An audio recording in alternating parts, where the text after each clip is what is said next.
de editoriales. Y como siempre les cuento, nosotros hacemos en las editoriales una alternativa, ¿no? Tiro 3 títulos sobre lo más importante del día y la producción lo pone a votación, a compulsa. Y habían 3 el día de hoy, con los ojos puestos en el horizonte 2027. El segundo era menos cargos políticos, menos políticos que se hacen cargo. Y el tercero era Manuel el Jefe. El que más votos recibió fue menos cargos políticos, menos políticos que se hacen cargo. Claramente te darás cuenta hacia dónde va mi editorial y cuál es la perspectiva respecto de esto. El día de ayer, entre gallos y medianoche, el gobierno nacional informó a través de la Secretaría de Comunicación que dejaba de existir la Secretaría de Comunicación. Loco, ¿no? Interesante, raro. Pero me pareció atinada la decisión, ¿no? Tenía rango ministerial. Porque cada vez que me ha tocado dar una capacitación en referencia a lo que tiene que ver con comunicación, siempre digo que sin comunicación interna no puede haber comunicación externa, porque es lógico, ¿no? Y creo que donde falla la Secretaría de Comunicación, o por lo menos ha fallado en mi humilde opinión, sin meterme en el trabajo de los demás, es en la comunicación interna. Entonces, trasladar la comunicación interna hacia otro sector, ¿no? Llevarla al exterior, si no hay una interlocución, ¿no? Porque la comunicación, por ahí hay gente que se confunde respecto a esto. La comunicación es bidireccional. No puede existir solamente la comunicación unilateral. Es decir, yo comunico y los demás que hagan con ese proceso lo que sea. Eso no es comunicación, es propaganda. Entonces la comunicación es también la escucha activa, ¿no? Es hablar para poder escuchar, es debatir para poder llegar a un punto de congruencia, ¿no? El debate no es para ganar la pelea ni la batalla dialéctica, sino fundamentalmente para entender que la comunicación es algo que va y viene. Obviamente, seguramente vos, si estás viendo este stream, si estás escuchando en la radio, seguramente te preguntarás y habrás tenido en tu infancia que te enseñaban qué era la comunicación. Era un canal emisor, era un emisor, un receptor y un canal, ¿no? Esto ha cambiado un poquitito, ¿no? Se ha modificado, hay otras aristas también que tiene la comunicación al día de hoy y que tiene que ver fundamentalmente con las nuevas tecnologías. Pero siempre hay que escuchar. No escuchar es como eliminar un comentario en Facebook, ¿no? O bloquear de WhatsApp o de X, ¿no? Aquel que no tiene tu misma percepción. Es cierto que detrás del anonimato, hoy cualquiera puede decir cualquier cosa y cualquiera puede recibir la información o eliminarla. Cierto también eso. Pero la comunicación hoy tiene la importancia que tiene que tener también un gobierno. Si no se comunican las gestiones, si no se comunica lo que se está haciendo, no puede haber nunca una reciprocidad. Tampoco si escuchás vas a saber qué necesita la gente, porque seguramente la gente no necesita una Secretaría de Comunicación con rango ministerial.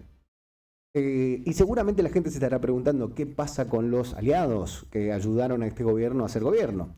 ¿Qué pasa con aquellos que se establecieron como parte activa de esta coalición de gobierno, que hoy están siendo cuando menos relegados de sus funciones? Obviamente la figura de Álvarez Pinto toma otra representatividad y otra importancia, pero la figura de Adolfo empieza a hacer un daño interno, ¿no? Digo, un daño interno que se entienda de la mejor manera posible esto, ¿no? Lo trato de decir con el mayor de los respetos. Es un daño interno porque no termina de ser un daño hacia el exterior.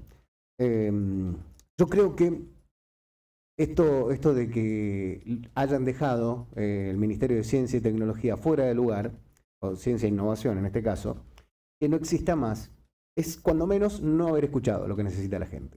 En tiempos donde la tecnología es una de las cosas más importantes. Habrá alguno que dirá, pero no desaparece, va a quedar bajo la órbita de otros ministerios. Cierto, pero con menor presupuesto, con menor integración, con menor disponibilidad de personal, seguramente va a ser mucho menor la incidencia que tenga en la vida diaria. Vida diaria que, por ejemplo, tenías antes una policía virtual, una comisaría virtual. Tenías un diagnóstico en tu celular, la historia clínica digital, la CIPE. Bueno, tenías un montón de cosas que fueron diagramadas desde el Ministerio de Ciencia e Innovación, en la era de Alberto, en la era de Adolfo, incluso en la era de Poggi. Hoy que la decisión sea dejar de lado la ciencia y la innovación, es como decirle al futuro, no, vos no sos tan importante, lo importante es lo que pasa hoy. Pero, mientras tanto, y en el camino, no escuchás a la gente, no escuchás a la gente lo que le pasa hoy.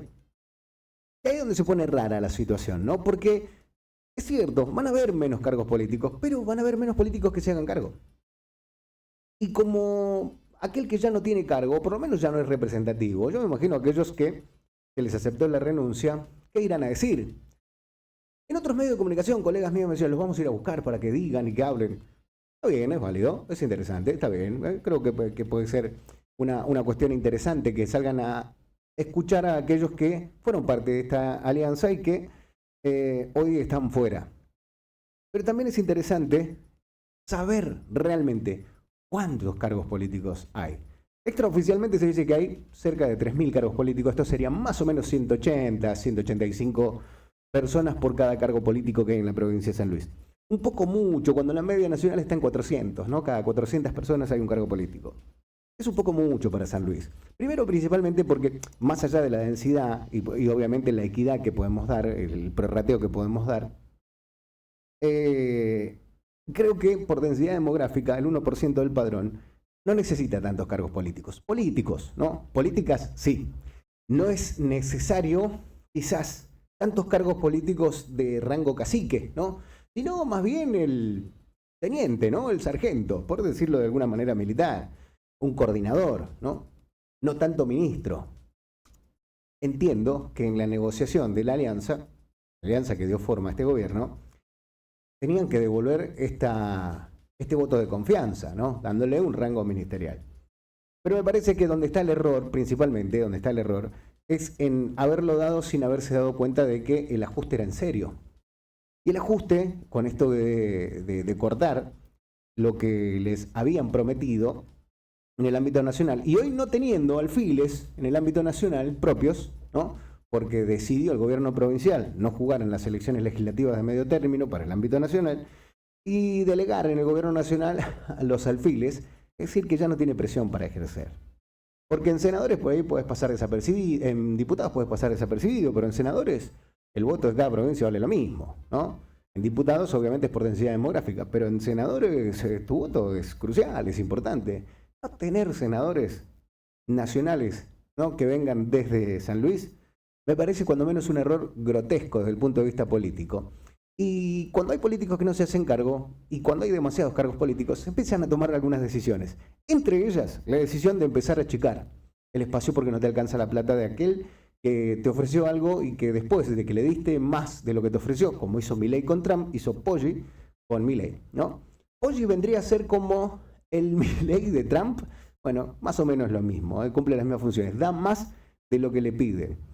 Y ahí es donde reside el error, ¿no? Y reside el error político, que creo le va a costar carísimo si no da un giro de 180 grados, ¿no? Que gire realmente, ¿no? Que dé el volantazo, ¿no? Que de babor a estribor directamente para que el viento de cola también lo lleve hacia algún puerto sin antivirus que le permita por lo menos tener alguna que otra posibilidad en el 27. Hoy las cosas están bastante complejas desde el punto de vista de imagen.